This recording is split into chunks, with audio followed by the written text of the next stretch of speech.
Hello students, welcome to ATP star the super learning platform. तो देखिए बच्चों, आज का वीडियो जो आपके लिए बहुत ही खास होने वाला है। थंबनेल आप ऑलरेडी बच्चों देख चुके हो। एक बहुत ही शानदार और सीनियर फैकल्टी जो है वो अपने एटीपी स्टार में अपने साथ जुड़ चुके हैं और अपनी जो बच्चों मैथ्स की फैमिली है वो और ज्यादा स्ट्रॉन्ग हो चुकी है। तो आपको मैथ्स में और ज्यादा अलग अलग वेराइटीज का और बहुत अच्छा अच्छा कंटेंट बच्चों मिलने वाला है। और जो सर बच्चों आपके सामने आने वाले हैं अभी जो एटीपी स्टार में नए अभी ज्वाइन किए हैं, वो एटीपी स्टार के लिए अपनी जो एटीपी स्टार की फैमिली है उनके लिए नए हैं। बट बच्चों ये जो फील्ड है अपनी आईआईटी जेईई के लिए उसमें उनकी उन्होंने ऑलरेडी बहुत महारत हासिल कर रखी है। काफी सालों से बच्चों वो इसी इंडस्ट्री में है। ऑलरेडी उन्होंने बहुत सारे आईआईटीएंस और एनआईटीएंस जो है उनको ऑलरेडी उन्होंने पढ़ाया है। और एक जो बच्चा है उनका बच्चों ऑलरेडी जेईई एडवांस में ऑल इंडिया उसकी 16th रैंक थी। उसके बारे में भी ये सर जो आपको बताने वाले हैं और काफी अच्छी अच्छी बातें बच्चों ये सर आपको बताने वाले हैं। बहुत आपको मजा आएगा इनसे मिलके। मैथ्स को ये बेसिकली कैसे डील करेंगे इसके बारे में भी बताएंगे। और एक उनका जो अलग लेवल होता है कि जो एक एडवांस की प्रॉब्लम जो होती है जिनको चुटकियों में सोल्व कर देते हो आप, डिफिकल्ट प्रॉब्लम होती है लगने में बट उनको सोल्व करने का जो उनका सर का वे है उसको देख के बच्चों आपको बहुत मजा आने वाला है। तो कुछ एक इस टाइप का सैंपल भी वो आपके सामने बच्चों लेके आएंगे जहां पे आप अच्छे से देख पाओगे कि उनकी प्रॉब्लम सॉल्विंग एबिलिटी जो है वो कैसे कैसे वो प्रॉब्लम्स को बहुत आसान जो वो बना देते हैं। ठीक है, तो बच्चों वीडियो को लाइक जरूर कर देना, शेयर कर देना अपने सारे फ्रेंड्स के साथ में। सर को भी आप उतना ही प्यार देना जितना ऑलरेडी आप एटीपी स्टार की फैमिली को देते हुए आ रहे हो। तो चलिए बच्चों, वक्त हो चुका है उन सर से मिलवाने का। आइए सर। सबसे पहले तो सर एटीपी स्टार की पूरी फैमिली की तरफ से आपका स्वागत है इस प्लेटफॉर्म पे। और ये आपके सामने बच्चे हैं तो इनको आप थोड़ा सा गाइड कीजिए, अपने बारे में बताइए ताकि ये बच्चे जो है वो भी आपसे वैसे ही कनेक्ट हो सके जैसे बाकी सारी फैमिली के साथ ही ऑलरेडी कनेक्टेड है। Hello students, myself Harsh Malav and I am having more than 8 years of experience in teaching JEE Advanced। तो सबसे पहले तो मैं अपनी अचीवमेंट के बारे में बात करूँ तो हमारा एक बच्चा, मेरा पढ़ाया हुआ एक बच्चा ऑल इंडिया रैंक आईआईटी में 16 स्कोर किया और केवीबीएम में ऑल इंडिया रैंक 11।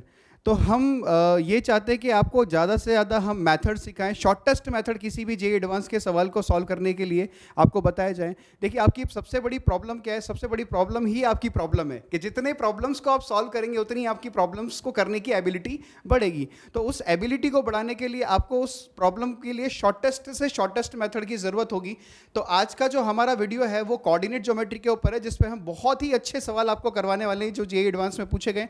और भी अलग अलग टाइप के सवाल कोऑर्डिनेट ज्योमेट्री में। तो आप प्लीज बताइएगा कि आपको कमेंट सेक्शन में नेक्स्ट वीडियो कौन से चैप्टर के क्वेश्चंस के ऊपर चाहिए, तो वो भी हम आपके लिए बनाएंगे। और थैंक यू। ठीक है बच्चों, तो अब सर जो है वो आपको इसी लेक्चर के अंदर कोऑर्डिनेट ज्योमेट्री की, जैसा कि सर ने बताया प्रीवियस ईयर में जो भी प्रॉब्लम्स पूछी गई है वो बच्चों एक अलग अंदाज में आपको सोल्व करवाने वाले हैं ताकि जिनको देख के आपको मजा आए और आपको लगे कि यार जेईई एडवांस की प्रॉब्लम है बट इसको ईजी वे में जो वो कैसे आप सोल्व कर सकते हो। और बच्चों सर ने जैसे ऑलरेडी बता दिया कि इनके बच्चों ने मतलब काफ़ी अच्छी अच्छी रैंक जो वो अचीव किए हैं। एक बच्चे के बारे में सर ने बताया। तो अगला जो स्टूडेंट है जो सर का पहले हुआ था वो अगले स्टूडेंट आप हो सकते हो अगर सर के साथ बच्चों बिल्कुल आप मन से जुड़ जाओगे, अगर अच्छे से आप कनेक्ट कर पाओगे। और जरूर आप कोऑर्डिनेट के बाद में आप सर से कौन सा पर्टिकुलर चैप्टर चाहते हो जिसकी प्रॉब्लम्स आप चाहते हो कि सर आपके लिए लेके आए, तो वो भी बच्चों आप कमेंट सेक्शन में बता सकते हो। ओके, तो चलिए फिर अब पढ़िए आराम से कॉनिक सेक्शन के अच्छे अच्छे क्वेश्चन सर के साथ। Hello students, welcome to ATP star the super learning platform. और मैं आपके लिए सबसे पहला वीडियो लेके आया हूं जो कि है कोऑर्डिनेट ज्योमेट्री के बेस्ट क्वेश्चन जेईई एडवांस के। तो स्टार्ट करते हैं सबसे पहले सवाल से। सबसे पहला सवाल आप देखिए, a line through the point A -5, -4 meets the line x + 3y + 2 = 0। ये तीन लाइन हमें दी हुई है at the point B, C and D respectively. 15/ab² + 10/ac² = 6/ad²। Then find the equation of the line. ठीक है, अब सबसे पहली बात यह है कि जो लाइन ए से पास कर रही है, वो ए से जो लाइन पास कर रही है उसकी इक्वेशन हमें निकालनी है। तो पॉइंट तो हमें पता है, पॉइंट ऑलरेडी पता है, क्या चीज चाहिए? स्लोप चाहिए। तो सबसे पहले मैं आपको बताऊंगा पैरामेट्रिक फॉर्म। पैरामेट्रिक फॉर्म क्या होती है बच्चों? डेट इज इक्वल टू, अगर मैं पैरामेट्रिक फॉर्म की बात करूं आपसे तो पैरामेट्रिक फॉर्म क्या होती है बताइए? पैरामेट्रिक फॉर्म होती है x - x1 upon cos theta is equal to y - y1 upon sin theta and that is equal to r। ये हमारी पैरामेट्रिक फॉर्म होती है। इसके बारे में थोड़ा सा मैं आपको बता देता हूं कि यहाँ पे जो cos थीटा होता है और sin थीटा होता है, ये क्या होता है? ये आपके स्लोप से निकला हुआ थीटा होता है। tan थीटा जैसे स्लोप क्या होता है? tan थीटा होता है, तो वो वाला थीटा होता है। एक बात ध्यान रखिए, साइन थीटा और कॉस थीटा के साइन पे आपको ध्यान रखना है। अगर tan थीटा पॉजिटिव है तो साइन थीटा भी पॉजिटिव होगा, कॉस थीटा भी पॉजिटिव होगा। अगर tan थीटा नेगेटिव है तो कॉस थीटा भी नेगेटिव होगा, बट साइन थीटा हमेशा पॉजिटिव होगा। मींस वी वांट टू से कि जो tan थीटा का साइन होगा वही कॉस थीटा का साइन होगा, और साइन थीटा तो हमेशा पॉजिटिव रहेगा। और r जो होता है वो होता है अलजेब्रिक डिस्टेंस, वो पॉजिटिव भी हो सकता है और नेगेटिव भी हो सकता है। तो अकॉर्डिंग टू क्वेश्चन अगर हम देखें, एक लाइन है जो कि पास कर रही है किस पॉइंट से, ए पॉइंट से। ए पॉइंट हमें कितना दिया हुआ है, दैट इज -5, -4, और ये तीन लाइंस को कट कर रहा है, ये तीन लाइंस को कट कर रहा है। Let us suppose the three lines are like this, these are the three lines. और किस किस पॉइंट पे कट कर रहा है, एक बी पॉइंट पे कट कर रहा है, एक सी पॉइंट पे कट कर रहा है और एक डी पॉइंट पे कट कर रहा है। तो पैरामेट्रिक का यूज क्या होगा, लेट अस सपोज मैं ए से लेके बी तक के डिस्टेंस को r1 अज्यूम कर लेता हूं, ए से लेके सी तक के डिस्टेंस को मैं r2 ले लेता हूं, और ए से लेके डी तक के डिस्टेंस को मैं r3 ले लेता हूं। तो सवाल क्या बनेगा, 15 अपॉन ए बी का स्क्वायर, यानी सवाल बन जाएगा 15 upon A B is r1 का square plus 10 upon A C. 10 upon A C का मतलब 10 अपॉन r2 का whole square, and that will be equal to ad 6 upon ad का स्क्वायर, यानी ये हो जाएगा 6 अपॉन ad का मतलब क्या हो जाएगा r3, ये पूरे का होल स्क्वायर हो जाएगा। तो ये हमने कंडीशन क्रिएट कर ली। अब बात ये है कि बी की इक्वेशन क्या दी हुई है हमें, बी की इक्वेशन हमें दी हुई है, जो लाइन ये वाली लाइन है जो बी पॉइंट से पास कर रही है, उसकी इक्वेशन दी हुई है x plus 3y plus 2 is equals to 0। अब ध्यान से देखिए, अगर मैं पैरामेट्रिक कोऑर्डिनेट लगाऊंगा यहाँ पे तो क्या मिलेगा, ध्यान से देखिएगा, x minus x1, x1 is -5, तो it will become x plus 5 divided by cos theta, and that will be equal to y plus 4 divided by sin theta, and that will be equal to किसके बराबर हो जाएगा, r1 के। ये distance किसके बराबर हो जाएगी, r1 के बराबर। अब आप यहां से ध्यान से देखेंगे तो x का वैल्यू कितना आ जाएगा, x का वैल्यू आ जाएगा आपका -5 प्लस r1 cos थीटा, और y का वैल्यू आ जाएगा आपका, this will be equal to what, ये 4 है तो इट विल बी -4 प्लस का r1 sin थीटा। ये x और y आ गए। अभी x और y जो आपके सामने आए, ये कौन से पॉइंट के कोऑर्डिनेट आए, ये कोऑर्डिनेट आए हैं बी पॉइंट के। देखिए बहुत सिंपल सा प्रोसेस है पैरामेट्रिक कोऑर्डिनेट का। पैरामेट्रिक कोऑर्डिनेट का बहुत सिंपल प्रोसेस क्या है कि आपका ये इनिशियल पॉइंट है और ये फाइनल पॉइंट है। तो यहाँ पे x जो होता है वो आपका फाइनल पॉइंट होता है, x1 आपका इनिशियल पॉइंट होता है, और cos थीटा जो होता है उस लाइन का स्लोप होता है, थीटा जो होता है उस लाइन का स्लोप होता है tan थीटा। तो अब ये जो पॉइंट आपने निकाला x और y, x बराबर -5 plus r1 cos theta, y बराबर -4 प्लस r1 sin थीटा, ये किसको सेटिस्फाई करेगा, that will satisfy the line which is passing through this point B, क्योंकि ये B लाइन को इसलिए सेटिस्फाई करेगा तो ये B के कोऑर्डिनेट आए, तो B के कोऑर्डिनेट आए, अगर इसको सेटिस्फाई करेंगे तो what we will be getting, x की जगह पुट करेंगे -5 प्लस r1 cos थीटा, this will be -5 plus r1 cos थीटा, प्लस नेक्स्ट हो जाएगा आपका 3 टाइम्स y यानी -12। अगर हम देखें यहाँ से ये हो जाएगा आपका माइनस का 12, 3 टाइम्स ये -12 प्लस 3r1 sin थीटा, -12 प्लस 3r1 sin थीटा, 3r1 sin theta, and that will be equal to +2 and that will be equal to 0। अगर आप इसको सॉल्व करोगे ये हो जाएगा -5 -12, और -5 -12 हो जाएगा -17, और ये +2 हो जाएगा, और प्लस साथ में हो जाएगा कितना, r1 cos थीटा प्लस 3r1 sin थीटा, तो ये हो जाएगा r1 times of, it will B cos थीटा प्लस का 3 sin थीटा। तो यहां से आप देख सकते हैं कि r1 का वैल्यू कितना आ जाएगा, या हम कहना चाहें ये 0 के बराबर होगा, that will be equal to 0। तो यहां से हम देखेंगे तो r1 का वैल्यू 15 अपॉन r1 का वैल्यू, या r1 अपॉन 15 का हमें क्या चाहिए, देखिए 15 अपॉन r1 चाहिए सबसे पहले। तो 15 अपॉन r1 का वैल्यू जो आ जाएगा वो आ जाएगा cos थीटा प्लस 3 sin थीटा, 15 upon r1 that will be equal to cos थीटा प्लस 3 sin थीटा। ये पहली कंडीशन हमने जनरेट कर ली कि 15 अपॉन r1 का वैल्यू आ गया cos थीटा प्लस 3 sin थीटा। ठीक है, अब आगे बढ़ते हैं, let's move ahead, next slide की तरफ बढ़ते हैं। तो आप देखिए यहां पे क्या होगा, अगर हम बात करें यहां पे तो दूसरी इक्वेशन क्या हो जाएगी, अगर पॉइंट की बात करें तो वापस से वही चीज आएगी कि x plus 5 divided by cos थीटा that is equal to y plus 4 divided by sin theta, and that will be equal to r2। अगर ये r2 के बराबर आ जाएगा तो यहां से अगर आप देखेंगे तो x का वैल्यू फिर से कितना आ जाएगा, ये हो जाएगा -5 प्लस r2 cos थीटा, और y का वैल्यू आ जाएगा आपका माइनस का 4 प्लस r2 sin थीटा। और ये हम किस इक्वेशन में पुट करने वाले हैं, in which equation we want to put this one. अगर हम इस इक्वेशन की बात करें तो इक्वेशन होगी आपकी 2x plus y plus 4 is equal to 0, 2x plus y plus 4 is equal to 0। तो 2x plus y plus 4 is equal to 0 में पुट करेंगे तो ये हो जाएगा माइनस का 10 प्लस का 2r2 cos थीटा बच्चों, प्लस y का वैल्यू हो जाएगा -4 plus r2 sin theta, -4 plus r2 sin theta, and that will be equal two plus का 4 इज इक्वल्स टू 0, प्लस का 4 इज इक्वल टू 0, ये आ जाएगा माइनस का 14 प्लस का 4 माइनस का 10, तो ये हो जाएगा 10 divided by R2, that will be equal to हो जाएगा 2 cos थीटा प्लस का sin theta, and that will be the second requirement. ये हमारी सेकंड रिक्वायरमेंट हो जाएगी। ठीक है बच्चों, आगे बढ़ते हैं थर्ड रिक्वायरमेंट की तरफ, जहां पे हमें पॉइंट्स क्या मिल जाएंगे, x बराबर आ जाएगा -5 प्लस R3 cos थीटा और y बराबर आ जाएगा -4 प्लस R3 sin थीटा। तो अगर यहां से हम देखना चाहें तो हमारी लाइन की इक्वेशन क्या आ जाएगी, what will be the equation of line, x minus y minus 5 is equal to 0, x minus y minus 5 is equal to 0, तो हम उसमें पुट कर देंगे x minus y minus का 5 is equals to 0, तो x का वैल्यू कितना हो जाएगा,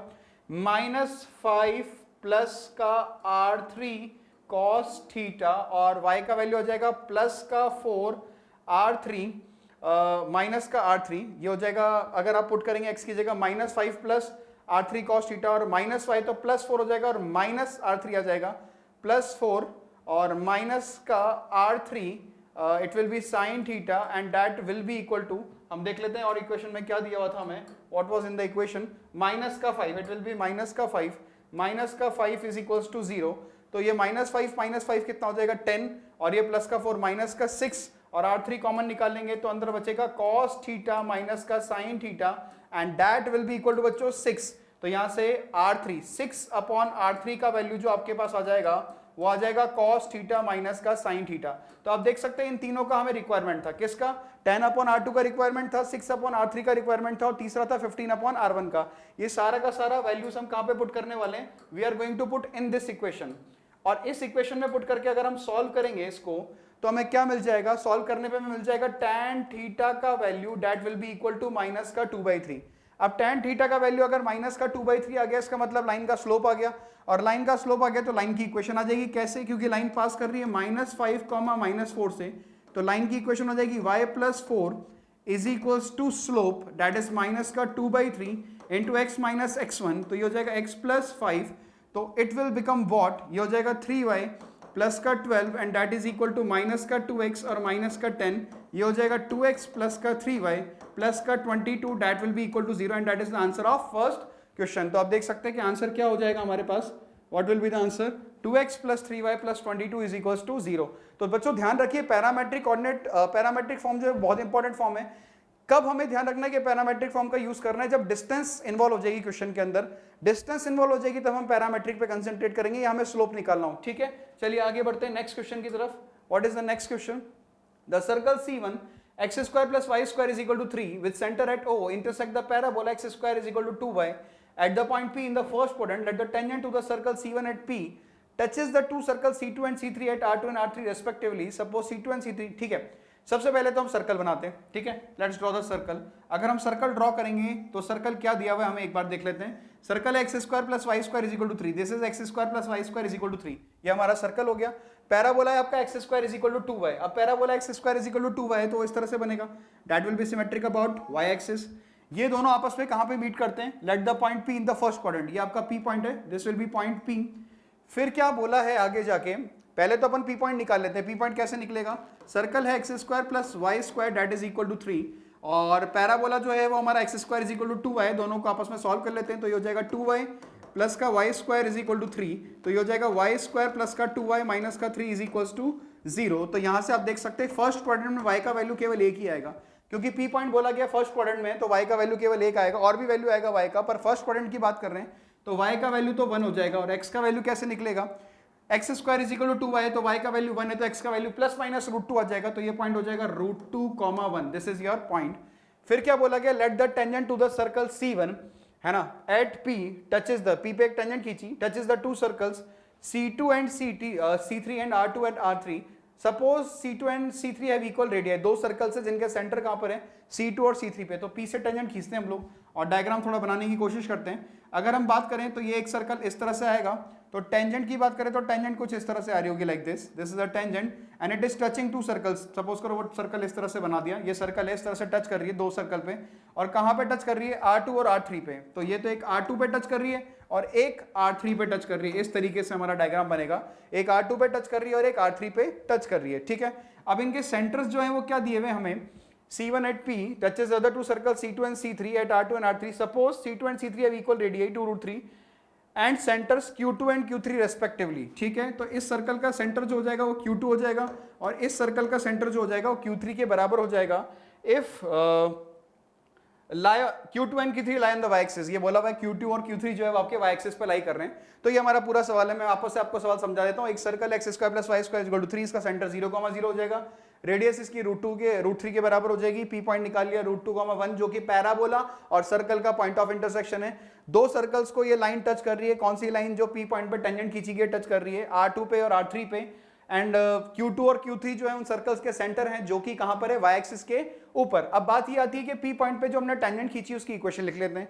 तो P पॉइंट पे अगर टेंजेंट की इक्वेशन लिखोगे तो सभी बच्चों को पता होगा टेंजेंट कैसे लिखी जाती है। x स्क्वायर को x(x1), y स्क्वायर को y(y1), x को x प्लस x1/2, y को y प्लस y1/2 और x इंटू y को x(y1) plus y(x1) divided by 2। तो ये circle x square plus y square equal to 3, तो टेंजेंट हो जाएगी x(x1) plus y(y1) is equal to 3। x1 कितना है हमारे पास? x1 है √2, तो it will B √2x plus y1 कितना है हमारे पास? 1, तो ये y हो जाएगा एंड माइनस का √3 that will be equal to 0। तो this is the equation of tangent. अब बात ये है कि हमें क्या चाहिए। Let us suppose Q point की अगर बात करें तो Q पॉइंट आपका y एक्सिस के ऊपर आ रहा है। Let us suppose this point is 0,α, ये पॉइंट आपका 0,α हो गया। और अगर ये 0,α हो गया तो एक काम ये कर सकते हैं कि अल्फा की जो वैल्यूज आएगी उससे हमारा काम हो जाएगा। कैसे निकालेंगे? ये लाइन जो है इस वाले सर्कल के लिए भी टेंजेंट है ना। ये लाइन जो है P पॉइंट पे टेंजेंट खींची वो इस वाले सर्कल के लिए भी टेंजेंट है। That means what? सेंटर से परपेंडिकुलर डिस्टेंस रेडियस के बराबर होगा। सबसे इंपॉर्टेंट बात ये, टेंजेंट दिखते खटाक से क्या करना है? सेंटर से परपेंडिकुलर डिस्टेंस रेडियस के बराबर। तो इस पॉइंट से इसके ऊपर परपेंडिकुलर डिस्टेंस, तो 0 plus alpha minus 3 divided by under root of a square plus b square, that will be equal to √3 and that will be equal to radius. Radius किसके बराबर होगी? रेडियस हमारी अगर बात करूं मैं, रेडियस हमें दे रखी है शायद 2√3 के बराबर, तो that will be equal to 2√3। तो क्रॉस मल्टीप्लाई करेंगे तो कितना हो जाएगा? 6। तो alpha minus 3 is equal two plus minus 6, alpha minus 3 that will be equal two plus minus 6। तो अल्फा का वैल्यू एक तो 9 आ जाएगा, sorry it will B 6 plus minus 6। तो अल्फा का वैल्यू एक तो कितना आ जाएगा? 9 आ जाएगा और एक -3 आ जाएगा, 9, -3। तो अगर Q2 की बात करें तो Q2 हमारे पास कितना हो जाएगा बच्चों? That will B 0,9। Q3 हमारे पास कितना हो जाएगा? 0,-3। तो ये दो पॉइंट आपके पास आ गए। तो चलिए ऑप्शंस को चेक करते हैं और भी बातें ध्यान देने की कोशिश करें। अच्छा एक बात देखिए, ये जो टेंजेंट आप खींच रहे हैं, ये जो टेंजेंट आपने खींची R2 और R3 को ज्वाइन करने वाली, ये कौन सी टेंजेंट होगी इन दोनों सर्कल्स के लिए? क्या ये ट्रांसवर्स कॉमन टेंजेंट होगी कि डायरेक्ट कॉमन टेंजेंट होगी? सबसे पहले ये बताइए, है ना। सबसे ज्यादा दिक्कत पता है बच्चों को क्या आती है? ये पहचानने में दिक्कत आती है कि ट्रांसवर्स कॉमन टेंजेंट कौन सी और डायरेक्ट कॉमन टेंजेंट, बच्चा पहचान ही नहीं पाता। तो मैं आपको बहुत सिंपल से ट्रिक बताता हूँ ट्रांसवर्स कॉमन टेंजेंट या इनडायरेक्ट कॉमन टेंजेंट या डायरेक्ट कॉमन टेंजेंट पहचानने की। वो ट्रिक ये है बच्चों कि अगर किसी भी टेंजेंट के सेंटर सेम साइड आ रहे हैं तो वो डायरेक्ट है, और सेंटर्स अगर अपोजिट साइड आ रहे हैं तो वो इनडायरेक्ट है। तो इस लाइन के करस्पॉन्डिंग आप देख सकते हैं इस सर्कल और इस सर्कल का सेंटर्स जो है वो अपोजिट साइड आ रहा है, इसका मतलब ये इनडायरेक्ट है।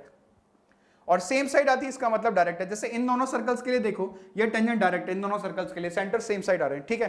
तो हमारा बहुत सारा काम हो चुका है। Q2 हमारा 0,9 आ चुका है और Q3 0,-3 आ चुका है। तो ऑप्शंस देख लेते हैं, ऑप्शंस क्या क्या है। सबसे पहला ऑप्शन है Q2 और Q3 के बीच के डिस्टेंस जो आएगी वो 12 के बराबर आएगी डेफिनेटली। Q1 आपका कितना है? 0,9। Q2 कितना आ रहा है? Q2 0,9 आ रहा है, Q3 आ रहा है 0,-3, दोनों के बीच के डिस्टेंस आ गई 12। इसका मतलब पहला ऑप्शन करेक्ट हो गया। R2 और R3 के बीच के डिस्टेंस बतानी है। अब R2 R3 क्या है बताओ? What is R2 R3? R2 R3 है भाई साहब ट्रांसवर्स कॉमन टेंजेंट की लंबाई। तो ट्रांसवर्स कॉमन टेंजेंट की लंबाई की अगर बात की जाए तो ट्रांसवर्स कॉमन टेंजेंट की लंबाई कितनी होगी? अंडर रूट के अंदर सेंटर्स के बीच के डिस्टेंस मैं लिख देता हूं, चलिए। अंडर रूट के अंदर सेंटर्स के बीच के डिस्टेंस यानी C1 C2 का whole square minus R1 plus R2 का होल स्क्वायर। तो ये हो जाएगा सेंटर्स के बीच के डिस्टेंस, सेंटर्स के बीच के डिस्टेंस निकाल चुके हो Q2 और Q3 के बीच के डिस्टेंस, वो हो जाएगा 12 का square minus R1 plus R2, दोनों के रेडियस का सम, तो 2√3 प्लस 2√3 ये हो जाएगा 4√3 का square and that will be equal to what? 144 minus का ये कितना हो जाएगा? 16 3 48, तो it will be under root 96। And under root 96 की अगर मैं बात करूं आपसे, अगर अंडर रूट 96 की बात की जाए तो 4√6 लिख सकते हैं क्या उसको? 16 × 6, बिल्कुल सही बात है। तो सेकंड ऑप्शन भी आपका करेक्ट हो जाएगा। क्लियर बच्चों? अगला देखते हैं, ये एरिया ऑफ लिखा हुआ है, this is area of the triangle QR2R3। अब ध्यान से देखिए OR2R3 6√2 होगा। O कहां पे आएगा? ये रहा, दिस इज O, OR2R3। इस ट्राइंगल का एरिया आपको निकालना है OR2R3। ट्राइंगल पे कंसंट्रेट करने की कोशिश करें, ट्राइंगल पे कंसंट्रेट करने की कोशिश करें सभी बच्चे हैं। OR2R3, ये रहा आपका OR2R3। अगर इसका मुझे एरिया चाहिए तो सबसे पहले तो आप ध्यान से देखिए परपेंडिकुलर क्या होगा? OP। परपेंडिकुलर क्या होगा? OP। और बेस क्या होगा, R2 R3 के बीच की डिस्टेंस है ना, OP। अब O से लेके P तक का डिस्टेंस कैसे निकालोगे, सेंटर से परपेंडिकुलर डिस्टेंस, भाई साहब रेडियस, रेडियस ही तो होती है कि नहीं होती है। चलिए आगे बढ़ते हैं, तो वो हो जाएगा हाफ, परपेंडिकुलर डिस्टेंस हो जाएगा √3, इनटू में क्या होगा, R2 R3 के बीच के डिस्टेंस तो आप निकाल चुके हैं, दैट इज ऑलरेडी 4√6, तो ये आपस में कैंसिल हो जाएगा 2 times, it will B 2 times √18, √18 को आप लिख सकते हैं कितना, 9 × 2, तो ये हो जाएगा 6√2। Let us check it out, क्या सही है 6√2? बिल्कुल सही है, सी ऑप्शन भी सही हो जाएगा 6√2। Area of triangle PQ2Q3, PQ2Q3 को देखिए, P कहां पर है, ये रहा P और ये रहा आपका Q2 और ये रहा आपका Q3, ये रहा Q3, तो PQ2Q3 इस तरह से डायग्राम बनेगा, PQ2Q3। अब ध्यान से देखिए, हाइट क्या होगी, हाइट क्या होगी, हाइट देखिए, हाइट होगी ये वाली, this will be the height, this will be the height, ये आपकी हाइट हो जाएगी। अभी हाइट कैसे निकाली जाएगी, ऑब्वियस सी बात है, P पॉइंट के कोऑर्डिनेट √2, 1 है, तो उसकी y एक्सिस से जो परपेंडिकुलर डिस्टेंस होगी that will be the x coordinate. वो x कोऑर्डिनेट किसके बराबर दिया हुआ है, √2 के, तो हाइट तो √2 हो जाएगी, और डिस्टेंस कितना हो जाएगा, डिस्टेंस किसके बीच में निकालना, Q2 Q3 के बीच में डिस्टेंस आ चुका है 12, तो आंसर कितना हो जाएगा, answer will be, what will be the answer, answer will be half into √2 into the distance between, किसके बीच का डिस्टेंस, Q2 Q3 के बीच का डिस्टेंस, वो कितना आ चुका था पहले ही, वो 12 के बराबर आ चुका है, तो ये 6√2 आ जाएगा आपके पास, एंड इफ इट 6√2 तो आंसर क्या दिया हुआ है, मैं 4√2 के बराबर, यानी ये आंसर गलत हो जाएगा। ठीक है, ध्यान से देखिए, मैंने ये डिस्टेंस कैसे निकाली, P डिस्टेंस, ये आपको ट्राइंगल दिखाई दे रहा होगा PQ2Q3, तो यहां से जो परपेंडिकुलर ड्रॉप करेंगे वही तो आपका हाइट होगा उस ट्राइंगल का, और वो हाइट किसके बराबर होगा, वो होगा x कोऑर्डिनेट ऑफ P के बराबर।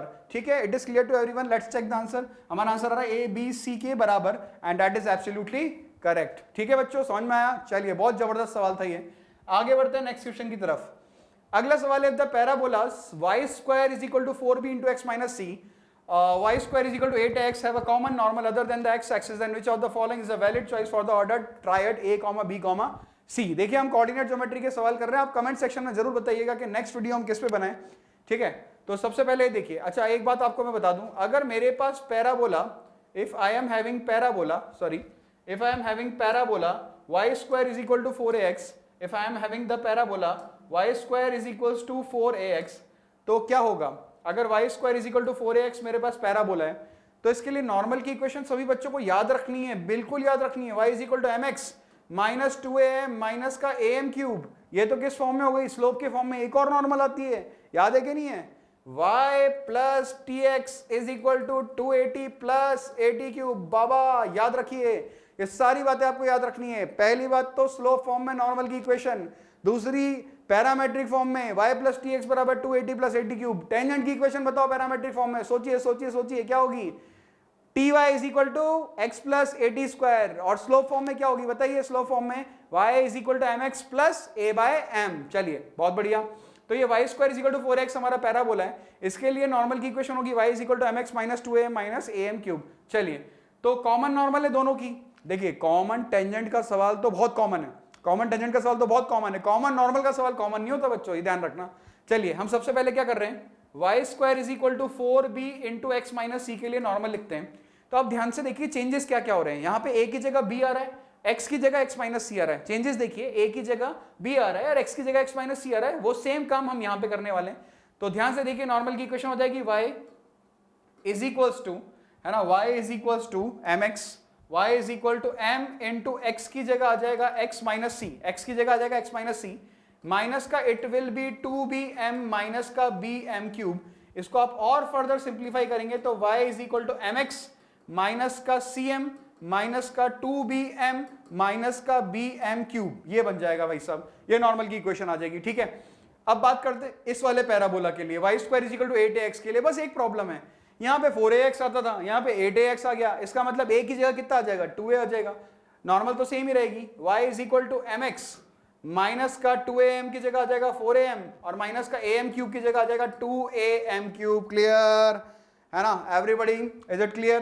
तो नॉर्मल की इक्वेशन लिख दी, y = mx माइनस का 4am माइनस का 2am³। अब ध्यान से देखिए, ये दोनों कॉमन नॉर्मल है, दोनों सेम ही है। अगर दोनों सेम है इसका मतलब दोनों का c क्या होगा, same, y = mx + c, y = mx + c। ये c1 है, ये c2 है, दोनों को बराबर कर दो, इसका मतलब क्या हो जाएगा, देखिए माइनस का 4am माइनस का 2am cube and that will be equal to minus का cm साहब है भाई साहब, माइनस का 2bm माइनस का बच्चों bm क्यूब हो जाएगा, ये लिए।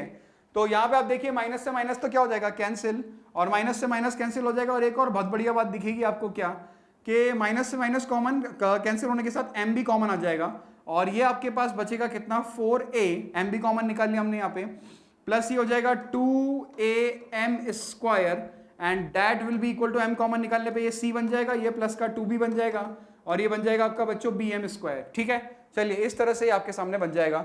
अब सबको एक तरफ लेके आएंगे। m कैसे कॉमन निकाला है, सॉरी m हमने कॉमन सब में से निकाला है, तो सब में से अगर कॉमन निकाला है तो यहाँ पे क्या होगा, यहाँ पे आपका माइनस आएगा, दैट विल बी माइनस, तो माइनस कर देते हैं यहाँ पे फटाफट से, तो माइनस आ जाएगा यहाँ पे and that will be equal to 0, ये पूरा इक्वल टू 0 हो जाएगा, m कॉमन निकाल लिया सब में से।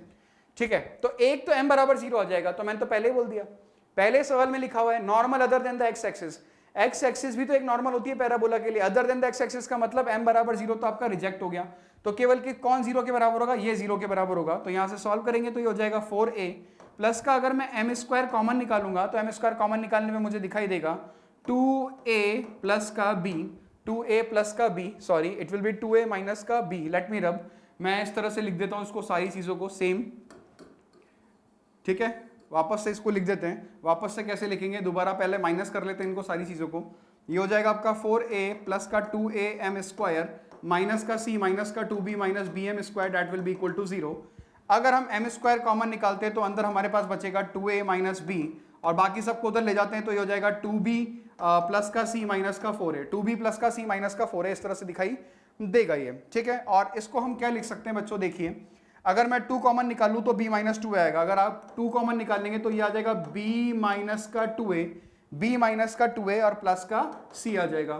तो m स्क्वायर का वैल्यू क्या आ जाएगा, यहाँ से m स्क्वायर विल बी, अगर मैं इसको डिवाइड कर दूं तो आप देखिए जब ये इसके नीचे जाएगा तो ये इस तरह से दिखाई देगा, twice of b minus 2a, और ये हो जाएगा प्लस का c divided by 2a minus का b। ठीक है बच्चों, और आप देखेंगे तो कैंसिल हो जाएगा, b माइनस 2a से b माइनस 2a कैंसिल हो जाएगा, पर एक माइनस बाहर निकलेगा, it will be I think like देख c minus 2 upon 2a minus b, c upon 2a minus b, c minus 2 upon 2a minus b, कैसे, c के नीचे आ गया, सेपरेट कर दिया, b माइनस 2a में से हमने माइनस कॉमन निकाल लिया तो 2a माइनस b कैंसिल हो गया, तो माइनस कितना बचेगा, माइनस का 2 बचेगा।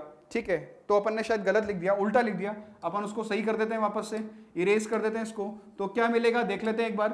तो ये हमें मिल गया यहाँ पे, तो हमें क्या करना है ध्यान से देखिए, तो m स्क्वायर का वैल्यू आ गया, अगर सेपरेट करेंगे तो एक तो आ जाएगा अपने पास c divided by 2a minus का b, और एक माइनस 2 बचेगा। ठीक है, एक माइनस का 2 बचेगा जब कैंसिल हो जाएगा। ठीक है, अब हमारी बारी आ रही है कि m स्क्वायर इसके बराबर है, m स्क्वायर इस क्वांटिटी के बराबर है, इसका मतलब क्या है, ये पॉजिटिव होनी चाहिए, ये क्वांटिटी कैसी होनी चाहिए, पॉजिटिव होनी चाहिए, कौन सी quantity, c upon 2a minus b minus का 2 that should be greater than 0, equal to 0 क्यों नहीं हो सकता, क्योंकि m का वैल्यू पहले 0 नहीं हो सकता, नेग्लेक्ट हो चुका है। अब हमें ऑप्शंस चेक करने हैं, अगर हम ऑप्शंस की बात करें तो ऑप्शंस की अगर हम बात करें तो एक ऑप्शन हम सी ऑप्शन चेक करके देख लेते हैं, बाकी ऑप्शन आप चेक कर लीजिएगा। सी ऑप्शन है आपका 1,1,3, तो 1,1,3 अगर मैं सेटिस्फाई कराऊंगा ABC के लिए तो C तो हो जाएगा 3, और यहाँ पे अगर आप पुट करेंगे A की जगह 1 तो ये हो जाएगा 2 माइनस 1 माइनस का 2, और आप देख सकते हैं ये हो जाएगा 3 माइनस का 2 and that should be greater than 0, और कोई भी ऑप्शन सेटिस्फाई नहीं करेगा। देखिए बच्चे मैं आपको सभी से बता देता हूँ कि कॉमन टेंजेंट का सवाल हर बच्चा सॉल्व कर सकता है, पर कॉमन नॉर्मल का नहीं कर सकता, तो क्या करना है,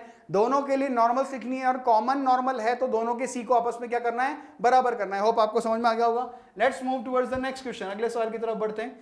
अगला सवाल है हमारा ये point, let the point B the reflection of the point 2,3 with respect to the line 8x minus 6y minus 23 is equal to 0. Let TA and TB be two circles of radii 2 and 1 with center A and B. Centres A and B पे दे रखे हैं। ठीक है, दो circles हम बना लेते हैं। सबसे पहले तो ये हमारा पहला सर्कल हो गया, इसका सेंटर हमें दे रखा है A पे। एक और सर्कल हमें दे रखा है जिसका सेंटर हमें किस पे दे रखा है, B पे। ठीक है, एक की रेडियस 2 है और एक की रेडियस 1 है। Let T be a common tangent to the circle this and this. तो कॉमन टेंजेंट अगर अपन ड्रॉ करेंगे तो कॉमन टेंजेंट कुछ इस तरह से आएगी और दूसरी कॉमन टेंजेंट भी कुछ इस तरह से आएगी। ये दो कॉमन टेंजेंट्स हो गई इस तरीके से।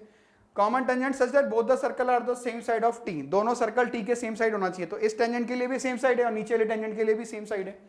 ठीक है, if C is the point of intersection of T, ये हो गया आपका सी, टेंजेंट्स का पॉइंट ऑफ इंटरसेक्शन सी हो गया, and line passing through A and B, A और बी का भी पॉइंट ऑफ इंटरसेक्शन है, तो जो लाइन ए और बी से पास कर रही है, इस तरीके से लाइन ए और बी से पास कर रही है, उनका भी पॉइंट ऑफ इंटरसेक्शन सी है। तो आपको बताना है क्या, then the length of the line segment AC, आपको AC की लंबाई निकालनी है बच्चों। आप कंसंट्रेट कीजिए, सवाल में समझा देता हूं दोबारा से। आपके पास दो सर्कल्स हैं और दोनों सर्कल की अगर बात करूं तो एक का सेंटर A है, एक का सेंटर B है, एक की रेडियस 2 है, इसकी रेडियस 2 है, इसकी रेडियस आपकी 1 है, और बोला गया let B be the reflection of the point A। अच्छा, A पॉइंट दिया हुआ है आपको, A पॉइंट दे रखा है आपको 2,3, तो B जो है वो उसका रिफ्लेक्शन है, किसका रिफ्लेक्शन है, A का, with respect to line 8x minus 6y minus 23। मान लेते हैं कि लाइन यहाँ पे आ रही है, उस लाइन की इक्वेशन क्या दी हुई बच्चों, 8x माइनस 6y माइनस का 23 बराबर 0।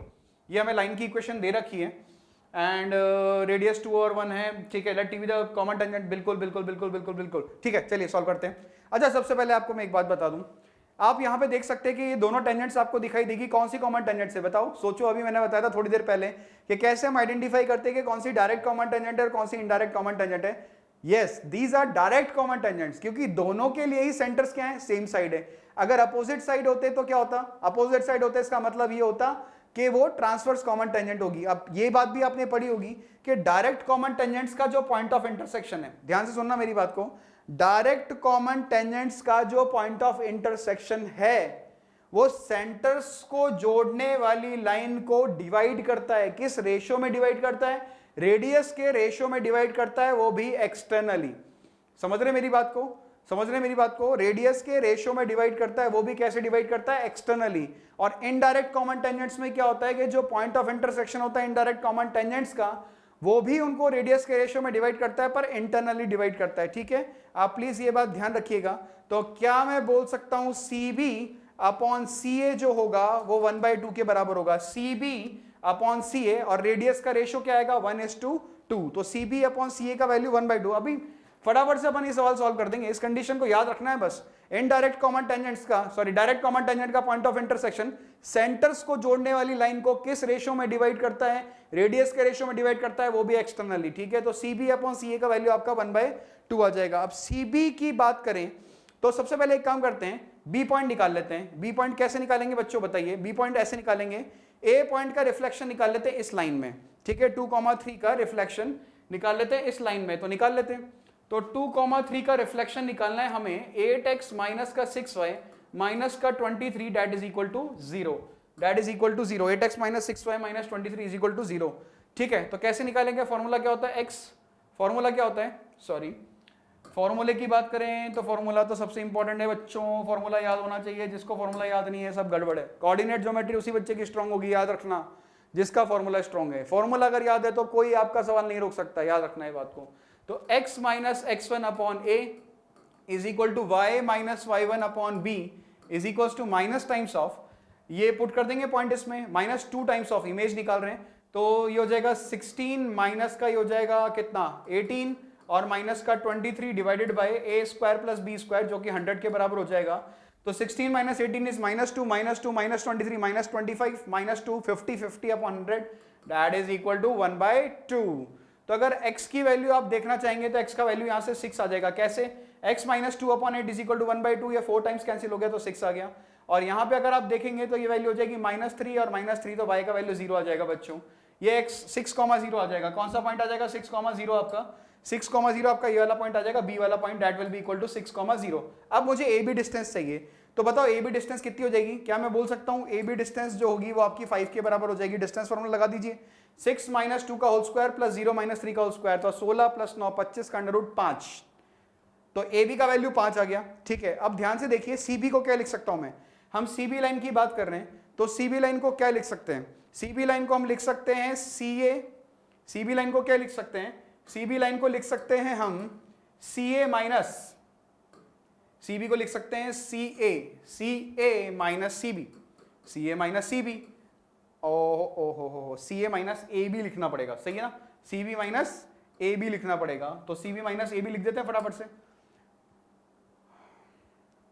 ए सी में से ए बी सब्ट्रैक्ट करेंगे, बिल्कुल सही बात है, upon C A and that will be equal to 1/2। अब आप देख सकते हैं ए बी का वैल्यू हम निकाल चुके हैं 5, तो यह आ जाएगा सी ए माइनस का 5 upon C A and that will be equal to 1/2, तो twice of C A minus का 10 and that will be equal to C A, तो ये हो जाएगा C A that will be equal to 10 और सी ए क्या था आपका AC तो था। देखिए कितनी फटाफट हमने इस सवाल को सॉल्व कर दिया बहुत ही जल्दी से। बस एक ही चीज का ध्यान रखा क्या कि डायरेक्ट कॉमन टेंजेंट्स का पॉइंट ऑफ इंटरसेक्शन सेंटर को जोड़ने वाली लाइन को किस रेशियो में डिवाइड करता है बच्चों? एक्सटर्नली। याद करते रहो, इसको याद करते रहो, ठीक है। तो सी ए का वैल्यू या AC का वैल्यू जो आ गया वो किसके बराबर आ गया? 10 के बराबर आ गया। Let's check the answer. What is the answer? तो हमारा आंसर आ जाएगा 10 के बराबर। सही है बात? तो ये सोल्यूशन था, ये तो इमेज निकालनी है, हर बच्चा जानता है, ठीक है। चलिए बहुत ही बढ़िया, आगे बढ़ते हैं नेक्स्ट क्वेश्चन की तरफ बच्चों। अगला सवाल है आपका ये। तो इस सवाल में क्या दे रखा है कि suppose the foci of the ellipse, ठीक है बच्चों। आप कमेंट सेक्शन में जरूर बताइएगा कि आपको कौन सा वीडियो चाहिए next. Suppose the foci of the ellipse x²/9 are f1, 0 and f2, 0, ठीक है। पहले तो फोकाई निकाल लेते हैं इसके। पहले फोकाई क्या होते हैं बच्चों? फोकाई होते हैं plus minus AE, 0, plus minus AE, 0। तो प्लस माइनस ए तो आपका 3 है और E निकालेंगे तो E² कितना हो जाएगा? E² हो जाएगा 1 माइनस B²। B² कितना आपका? 5/9, 4/9 that will be equal to E will be equal to 2/3। E will be equal to 2/3। E 2/3 आ जाएगा। तो E की जगह क्या पुट कर देंगे यहाँ पे? 2/3, 0। तो ये आ जाएगा मेरे हिसाब से आपका प्लस माइनस 2, 0। तो आपका 2, 0 आ गया एक फोकाई और एक आ गया माइनस 2, 0। ये लो फटाफट से। सबसे पहला काम तो ये कि सवाल पढ़ते ही अपने बेसिक काम तो कर दिया। F1 पॉजिटिव है, F2 नेगेटिव है, ये भी बहुत बढ़िया है। तो ये आपका हो जाएगा कौन सा? F1, 0 और ये हो जाएगा आपका F2, 0। फिर क्या बोला गया? Let P1 and P2 be two parabolas with the common vertex at 0, 0 and with foci at f1, 0 and 2f2, 0 respectively. Let T1 be a tangent to P1 which passes through 2f2, 0 and T2 a tangent passes through f1, 0. If m1 is the slope of T1 and m2 is the slope of T2, then the value of 1/m1 square plus 1/m2 square. पहले तो थोड़ा सा चित्रण कर लेते हैं। क्या कर लेते हैं बच्चों? चित्रण। तो चित्रण क्या कह रहा है इसका कि ये एक एलिप्स है। कौन सा? लेटा हुआ एलिप्स है। लेटा हुआ बोले तो हॉरिजॉन्टल एलिप्स है। इसके लिए दो पैराबोला आपने बनाया क्योंकि वर्टेक्स ए में एक पैराबोला को जिस तरह से दिखेगा, पैराबोला को आप फड़फड़ बोला भी बोल सकते हैं, ये लिए बनाया आपने दो पैराबोला।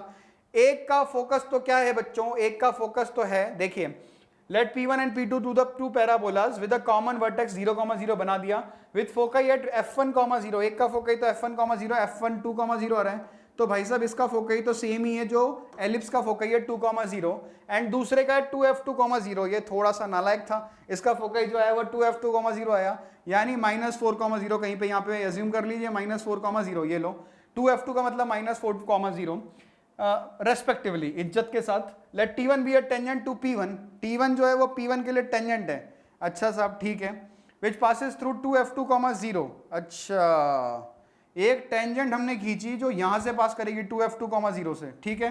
इस टेंजेंट को नाम दे दिया हमने T1। ये टेंजेंट 2f2, 0 से पास करेगी एंड T2 भी है टेंजेंट। अच्छा, इस टेंजेंट का स्लोप m1 आएगा, ये बात ध्यान रखना क्योंकि टेंजेंट T1 है।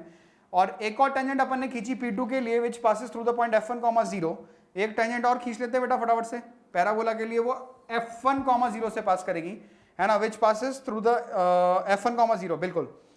तो मैं डायग्राम आपको दोबारा समझाता हूँ। एक एलिप्स था, दो पैराबोला थे, एक का फोकस 2, 0, एक का -4, 0 है। पहले वाले की टेंजेंट की बात करूँ तो T1 टेंजेंट है जो कि -4, 0 से पास कर रही है। दूसरे वाले की टेंजेंट जो है वो T2 है, वो पास कर रही है 2, 0 से। उसका स्लोप कितना है? m2 के बराबर। तो आपको बताना है कि भाई साहब क्या कि 1/m1 square plus 1/m2 square का वैल्यू किसके बराबर आएगा। चलिए दूसरी स्लाइड पे मूव करते हैं। तो आप देखिए सबसे पहले तो पहला वाला पैराबोला क्या होगा। अगर मैं पहले वाले पैराबोला की आपसे बात करूं तो पहला वाला पैराबोला आपको क्या दिखाई देगा बताइए, कोई बता सकता है? फोकस है 0, 0, सॉरी वर्टेक्स है 0, 0, फोकस है 2, 0। तो पैराबोला हो जाएगा आपका y² बराबर कितना? 8x। y² बराबर 8x। और दूसरा पैराबोला क्या हो जाएगा? y² बराबर माइनस का 16x, क्योंकि कितना होगा? -4, 0 है, अपोजिट डायरेक्शन में। y² -4x, सही बात है कि नहीं है? तो ये हो जाएगा y² 8x एक पैराबोला और दूसरा y² -16x। ऐसे समझ में नहीं आता तो वर्टेक्स और फोकस के बीच की डिस्टेंस क्या होती है? a। Parabola y² 4ax, a की जगह 2 डाल दिया तो y² 8x। समझ गया बात को? और दूसरे में -4 थी तो y² 4ax, a की जगह -4 डाल दिया तो -16x। इसके लिए टेंजेंट की इक्वेशन क्या होती है? y mx + a/m। a कितना है यहाँ पे? 2, तो इट विल बी 2/m। तो m की जगह m1 कर दो आप यहाँ पे, सही बात है। m की जगह क्या कर दो? m1 पुट कर दो। और ये बच्चों आपको बताया गया है कि -4, 0 से पास करेगा।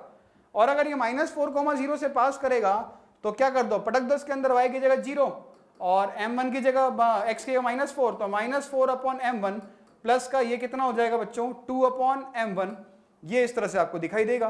तो ये हो जाएगा 4m1 बराबर हो जाएगा 2m1। तो आप देख सकते हैं कि m1 का स्क्वायर आ जाएगा 1/2। सही बात है बच्चों, m1 का स्क्वायर हो जाएगा 1/2। सिमिलरली क्या हो जाएगा, सिमिलरली इसके लिए अगर टेंजेंट की इक्वेशन लिखोगे तो वो हो जाएगी y बराबर m2x माइनस का, है ना, प्लस का a/m कर लो तो माइनस का 4/m2 आ जाएगा। और ये कहां से पास करेगा 2,0 से, तो ये 0 हो गया और ये हो जाएगा 2m2 और ये हो जाएगा माइनस का कितना हो जाएगा 4/m2। तो यहां से आप देखेंगे तो 2m2 बराबर आ जाएगा 4/m2। तो m2 का स्क्वायर बच्चों 2 आ जाएगा। तो क्या चाहिए बताओ, सवाल में देख के बताते हैं भाई साहब क्या चाहिए। 1/m1 का स्क्वायर प्लस 1/m2 का स्क्वायर। तो 1/m1 का स्क्वायर मतलब इसके रेसिप्रोकल का स्क्वायर कितना हो जाएगा 2, प्लस m2 का स्क्वायर वो 2, 2 + 2 5 नहीं होता है 4 होता है प्यारे बच्चों। तो आंसर देख लेते हैं 4 के बराबर। समझ में आ गया सवाल? चलिए बहुत ही बढ़िया, अगले सवाल की तरफ बढ़ते हैं। अगला सवाल आपको दे रखा है क्या, चलिए एक मिनट। अगला सवाल है आपका कंसीडर द हाइपरबोला, है ना। हाइपरबोला से बच्चों को बहुत डर लगता है, पता नहीं क्यों। पता है क्यों डर लगता है? पहले पैराबोला पढ़ लेते हैं, फिर एलिप्स पढ़ लेते हैं, फिर लास्ट में लगता है हाइपरबोला के। कोई बात नहीं, जाने दो इसको यार, चलिए कोई दिक्कत नहीं है। कंसीडर द हाइपरबोला कर लीजिए, कंसीडर इसको। x² - y² = 1 and a circle S with center n x2, 0। Suppose that h and s touch each other at p x1, y1 with x1 1 से बड़ा है और y1 की अगर मैं बात करूं आपसे तो जस्ट अ मिनट, हाँ। The common tangent to H and S at P, H और एस के लिए हाइपरबोला और सर्कल के लिए टेंजेंट खींचिए। पी पॉइंट पे वो इंटरसेक्ट कर रही है एक्स एक्सिस को पॉइंट एम पे, इंटरसेक्ट कर रही है बच्चों। तो L, M is the centre of the triangle PM and let the correct explanation is. चलिए तो चालू हो जाए, शुरुआत करें। शुरुआत करते हैं बच्चों सवाल की। तो अगर डायग्रामेटिकली अगर अपन चीजों को देखना चाहेंगे, चीजों को देखना चाहेंगे तो क्या होगा देखते हैं। Let's see what happens. अगर मैं आपके सामने डायग्राम बनाऊं तो डायग्राम कुछ इस तरह से बनेगा। ये कौन सा हाइपरबोला है बेटा? ये रेक्टेंगुलर हाइपरबोला है, like this is a rectangular hyperbola. ठीक है, एक सर्कल है, इस तरीके से अपन ने एक सर्कल बना लिया। Late us suppose this is a circle और एक पी पॉइंट है, क्या है, सर्कल विद सेंटर x2 पे ही। इस सर्कल का सेंटर है n और वो हमें दिया हुआ है कितना, that centre is given x2, 0। ये हमें सेंटर दिया हुआ है x2, 0 और क्या बोला गया है, touch at each other P point पे। ये पी पॉइंट है आपका यहाँ पे, इस पी पॉइंट को बोल देते हैं x1, y1 और पी पॉइंट पे एक टेंजेंट खींची गई है। लेट अस सपोज इस तरह से एक टेंजेंट आ रही है, वो x एक्सिस वो कहाँ पे मीट कर रही है, m पॉइंट पे। ये बोला है the common tangent to h and s at p intersect the x axis at point m। L और M इसका सेंट्रॉइड है, किसका? ट्राइंगल का, PMN का सेंट्रॉइड है। तो आपको बताना करेक्ट एक्सप्लेनेशन क्या होगा। ठीक है, डायग्राम मैंने आपको पूरा समझा दिया। अब मुद्दा ये है कि हमें सवाल सॉल्व करना है। सबसे पहले तो एक चीज देखो, क्या देखो कि ये एक सर्कल है, वो तो दिख ही रहा है, ये सर्कल है और एक ये हाइपरबोला है। सर्कल के लिए अगर टेंजेंट की इक्वेशन लिखना चाहूं, सॉरी हाइपरबोला के लिए और सर्कल के लिए दोनों के सेम होगी। तो हाइपरबोला है आपका x² - y² = 1। अगर मेरे को x1, y1 पॉइंट पे इसके लिए टेंजेंट की इक्वेशन लिखनी है तो प्यारे बच्चों क्या हो जाएगी, x1 माइनस का y1 = 1, x1 माइनस y1 = 1। इस तरह से आप लिख सकते हैं इस इक्वेशन को। फिर आपने एक बात पढ़ी होगी फैमिली ऑफ सर्कल में, सर्कल के परिवार में एक बात पढ़ी होगी। वो बात क्या थी कि अगर आपको यह पता है कि सर्कल के लिए कोई पॉइंट टेंजेंट है, अगर सर्कल के लिए कोई पॉइंट टेंजेंट है, उस टेंजेंट के पॉइंट है x1 और y1 और उस टेंजेंट की इक्वेशन पता है, तो सर्कल की इक्वेशन पता है। उस सर्कल की इक्वेशन क्या हो जाती है प्यारे बच्चों, बताओ? x माइनस x1 का whole square plus y minus y1 का होल स्क्वायर प्लस लैम्बडा।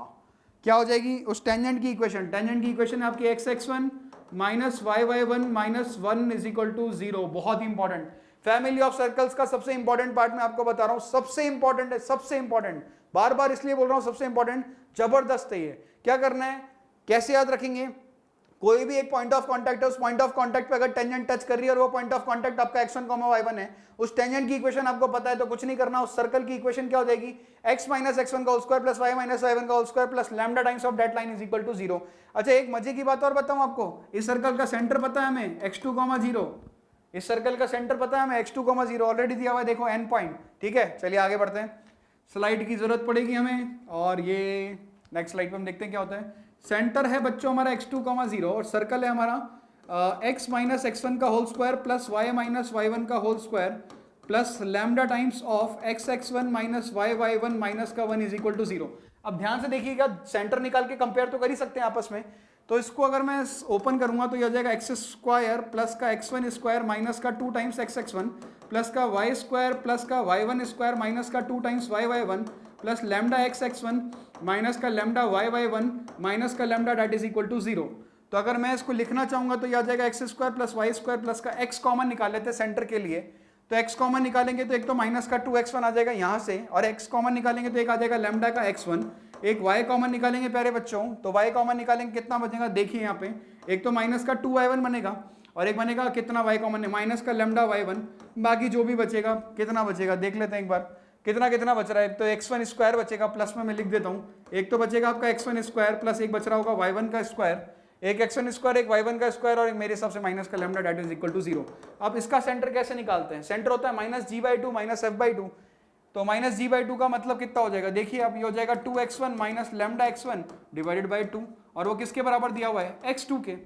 और दूसरी बात, सेंटर का x कोऑर्डिनेट, सेंटर का y कोऑर्डिनेट कितना हो जाएगा, देखिए बच्चों माइनस माइनस प्लस हो जाएगा, 2y1 plus lambda y1 divided by 2, ये किसके बराबर दिया हुआ है 0। तो यहाँ से आप देख सकते हैं, क्या देख सकते हैं कि y1 तो पॉजिटिव था, y1 कॉमन निकाल लेते हैं, y1 0 नहीं हो सकता, इसको ऐसे लिख देते हैं y1 इंटू लैम्डा प्लस 2 बराबर 0, y1 0 नहीं हो सकता तो लैम्डा को 0 होना पड़ेगा, तो लैम्डा का वैल्यू आ जाएगा -2। लैम्डा अगर -2 आ गया तो यहाँ पे डाल दो, तो ये आ जाएगा 2x1 plus 2x1 divided by 2 and that is equal to x2। तो आप देख सकते हैं कि x2 बराबर कितना आ गया, 2x1, ये रिलेशन आ गया x2 और x1 में, राइट। x2 बराबर आ गया 2 टाइम्स ऑफ x1। दूसरी बात ये देखो कि x1 y1 जो है वो कर्व को भी सेटिस्फाई कर रहा था, x1 y1 कर्व को सेटिस्फाई कर रहा था, इसका मतलब x1 का स्क्वायर माइनस y1 का स्क्वायर इज इक्वल टू 1, तो y1 बराबर आ जाएगा अंडर रूट के अंदर x1² माइनस का 1, ये भी ध्यान रखें, y1 आ जाएगा अंडर रूट के अंदर x1² माइनस का 1। चलिए अब हम बात करते हैं जो मुद्दे की बातें थी, PMN का सेंट्रॉइड हमें बोला गया है कि वो L, M है, तो P पता लग गया, M कैसे निकालेंगे, M भी देख लेते हैं अभी, M कैसे निकालेंगे। M तो क्या होगा, ये रही आपकी टेंजेंट की इक्वेशन, इस टेंजेंट की इक्वेशन में M निकालने के लिए आपने y को 0 पुट कर दिया, तो x कितना आ जाएगा 1/x1, तो ये आ जाएगा 1/x1, 0। भाई टेंजेंट की इक्वेशन में y को 0 पुट कर दिया 1/x1, 0, और n आपका x2, 0 है ही सही। चलिए बहुत ही खतरनाक तरीके से हम सवाल को सॉल्व कर देंगे। तो सबसे पहले हम बात करते हैं P पॉइंट की, तो P पॉइंट हो जाएगा x1, y1, तो x1, y1 कितना था, अंडर रूट के अंदर x1² माइनस का 1, ये P पॉइंट हो जाएगा। M पॉइंट आ गया आपका 1/x1, 0, और आपका n पॉइंट था x2, 0, और x2 किसके बराबर आ गया, 2x1 के, तो ये हो जाएगा 2x1, 0। अब इनका सेंट्रॉइड की बात करें तो वो L, M था, तो बच्चों L कितना हो जाएगा जल्दी से बताओ, L हो जाएगा इन तीनों का सम, x1 plus 1/x1 plus 2x1, यानी 1/x1 प्लस का 3x1 डिवाइडेड बाई 3।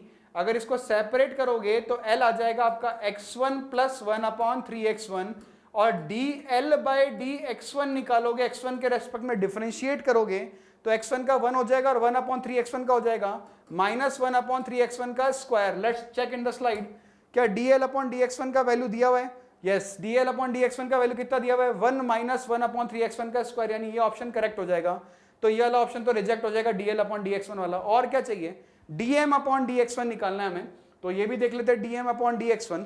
तो सबसे पहले m निकाल लेते हैं, m कितना आएगा देखिए, this plus this divided by 3, यानी अंडर रूट के अंदर x1² माइनस का 1 डिवाइडेड बाई कितना हो जाएगा 3। तो अगर आप इसको डिफरेंशिएट करोगे dm/dx1, तो देखो सबसे पहली बात तो रूट x का डिफरेंशिएशन, रूट x का डिफरेंशिएशन क्या होता है, 1/2 रूट x, यानी 1/2 टाइम्स अंडर रूट के अंदर x1² माइनस का 1 इनटू में 2x1, 2 से 2 कट जाएगा, तो ये आ जाएगा x1/3 times under root x1² minus 1, x1/3 times under root x1² minus का 1, बिल्कुल सही है, यहाँ पे x1 आएगा, x1/3 times under root x1² minus 1, ये भी हो जाएगा हमारे पास। ठीक है बच्चों, और आगे बढ़ते हैं, अगला जो है एक और चीज चेक करनी है, dm/dy1। तो dm/dy1 चेक करेंगे तो ध्यान से देखिए, m क्या था, m था दिस प्लस 0 डिवाइड बाई 3, और ये किसके बराबर था, y1 के। तो m को आप ऐसे भी तो लिख सकते हो, m का वैल्यू y1/3 भी तो आ जाएगा, इसको y1 के रेस्पेक्ट में डिफरेंशिएट करोगे तो ये कितना आ जाएगा, 1/3 के बराबर। इसका मतलब हमारे कौन कौन से ऑप्शन सही हो गए, एक तो ए ऑप्शन सही हो गया, एक बी ऑप्शन सही हो गया, और एक डी ऑप्शन सही हो गया। तो इस तरह से हमने कोऑर्डिनेट ज्योमेट्री के कुछ बेहतरीन सवाल किए जो आईआईटीज में पूछे हुए हैं। तो जरूर आप कमेंट सेक्शन में ये बताइएगा कि हमें नेक्स्ट वीडियो किस पे बनाना है, डेफिनेटली हम उस पर नया वीडियो बनाएंगे। Thank you so much everyone, bye bye.